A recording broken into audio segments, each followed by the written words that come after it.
kii war a jiite en tout cas man ci sama jàngat bu gàtt c'est-à-dire boo jógee Dakar dem ba est bi muy Tambacounda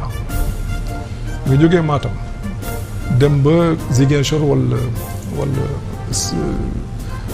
Oussouye wala Sédhiou parle des extrêmes li ci nekk ci nit ñëpp ku ci nekk kay jiite war naa gis ci yow la mu nuroog yow tuuti. Il faut que mu doon koo xam ni tu peux faire la synthèse de tout ça ci sama gis-gis. loolu Senghor am na ko amoon na ko kon loolu gis naa ko ci Abdou Diouf bu nekkee président de la République homme ouvert foo dem fa nga bokk. Ablaye Wade c'est vrai ku ci nekk bokkuñu jamono mais ku ci nekk sa jamono ni nga mel dëppoo na ak yow ni nga mel gis nañ ko ci Macky Sall. Macky Sall a été maire de Fatick qui est une zone sérère man xaw ma woon ne Macky Sall Haalpulaar la man xaw ma ko au départ